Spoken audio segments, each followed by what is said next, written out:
Hi, today we'll be creating something based on this animation. We'll be starting with a number of columns and a number of dots per column, and we'll be setting these to be smaller than what we actually want them to be in the final version, just so that we don't experience any crashes along the way. So we're going to have the number of columns set to 10 and the number of dots, let's say 5.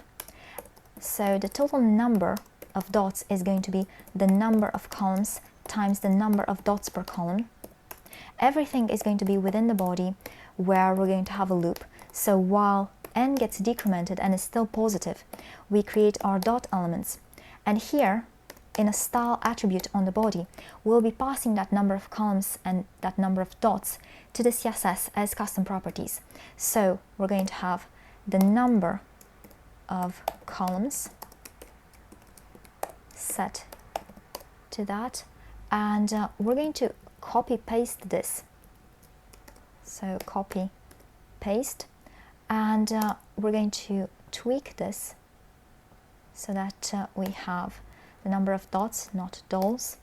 Okay, so now here on the body we'll be setting display grid and place content center.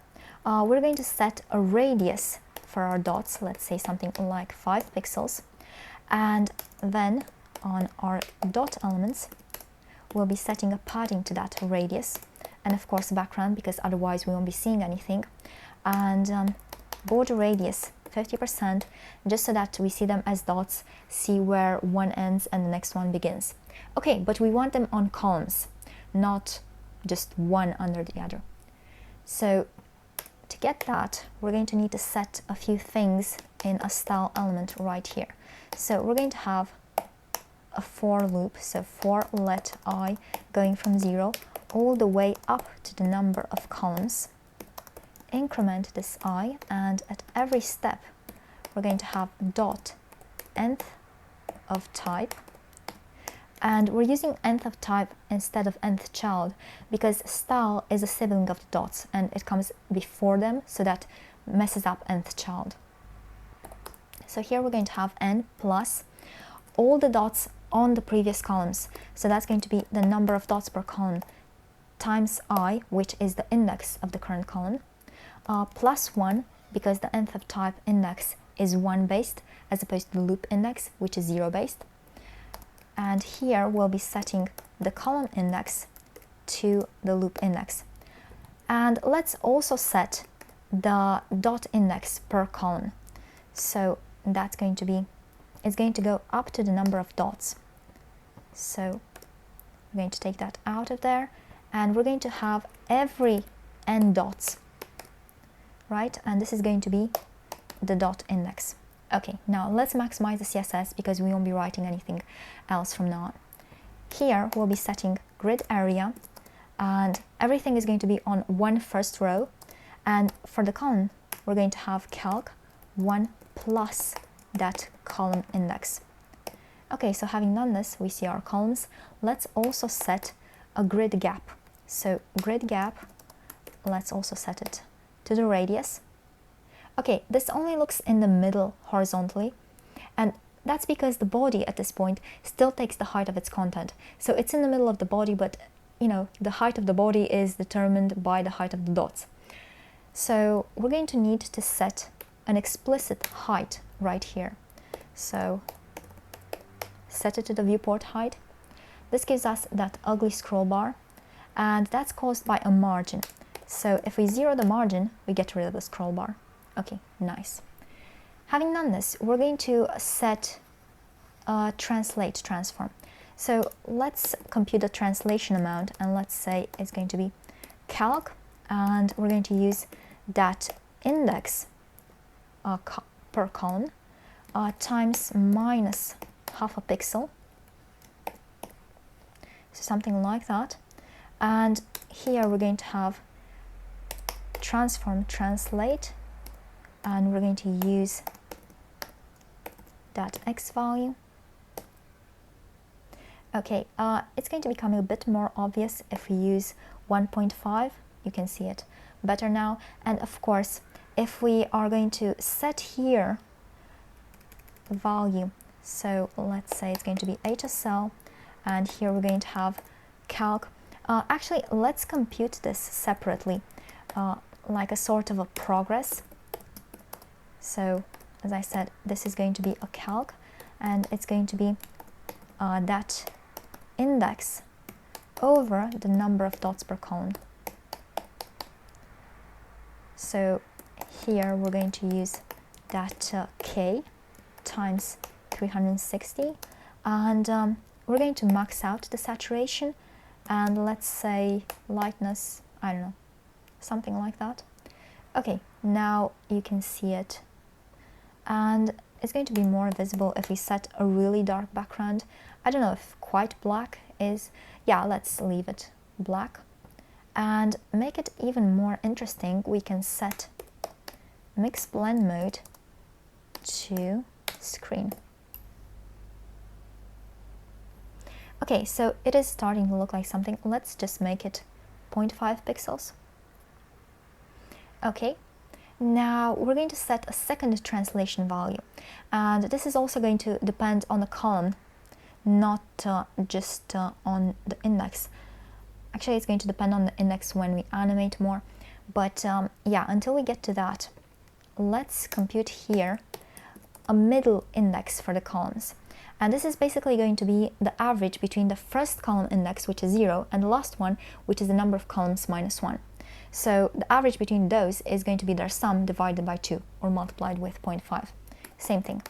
So calc 0.5 times 0 plus the number of columns minus 1. Okay, so having done this, we're going to compute the absolute value of the difference between this middle index and the column index of the current dot. So this absolute value is going to be the maximum between m minus the column index and the additive inverse of this, which is the column index minus m. So it's the additive inverse because if we add up these two, we get 0. Okay, so the maximum is going to be the one that is positive, because one is going to be positive and the other one is going to be negative, unless they're both 0. So in which case, yeah, the column index equals m. Now, the thing is, this absolute value can go anywhere between 0, in the case where the column index is actually m equals m, and m in the case where the column index is, for example, 0, or the number of columns minus 1, which is double m. That gives us a difference of m as well. So now we're going to compute the ratio between this absolute value and m, which is also going to give us a value between 0 and 1, because this absolute value is between 0 and m. And if we divide this by m, we're going to get something between 0 and 1. So this is going to be a ratio between the absolute value and m. Okay, so now we're going to do something more interesting. We don't yet have a power function, but we can compute the square by just multiplying this j with itself. So having done this, we are going to compute an offset, a vertical offset. So y, this one is going to be calc, and let's say we'll be using the square. I think it's actually 1 minus the square, let's say times 15 n's. Let's see it.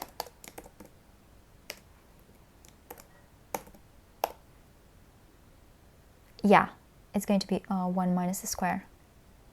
It should be 1 minus the square. That looks good. Okay, so having done this, let's say we're going to increase the number of columns a bit. Let's say 20. Looks more interesting now. And we're going to want to have an animation, right? So actually, let's take this copy and let's use calc minus 1 times. So here we're going to have keyframes, animation, and this is going to go to that transform value. Okay, so here we're going to have animation A. Let's set an animation duration here, T, let's say, I don't know, 4 seconds should work. Okay, so we're going to have that animation duration T. We're going to use ease in out infinite. Alternate, because we want it to oscillate, right?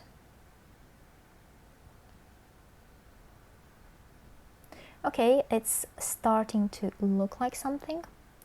So now we are going to introduce an animation delay. So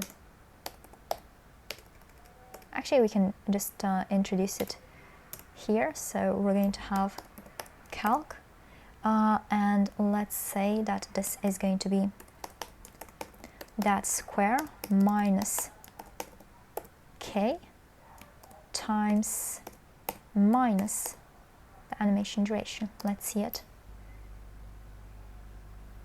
Okay, that let's add up 1 so we can make sure this delay is always negative. Okay, it's starting to look like something. It's probably going to get more interesting if we increase the number of columns, and let's also increase the number of dots to, let's say, 10. And at this point it really looks a lot more interesting, and it looks more like that mouth-like animation we had originally. Okay, so I'll be leaving it at this. I won't be tweaking it further. I hope you've enjoyed this video, and if you have, if you like the work that I'm putting out since early 2012 and you want me to be able to do more in the future, please consider supporting it. You can do so by being a cool cat and becoming a patron on Patreon, or if monthly support is not your style, there's the option of a one-time donation, or you can get me something off my wish list, or you can at least share this to show the world what can be done with CSS these days, because honestly I think it's pretty damn cool. In any event, thanks for watching. The links for everything are going to be in the description, and I'll see you next time. Bye!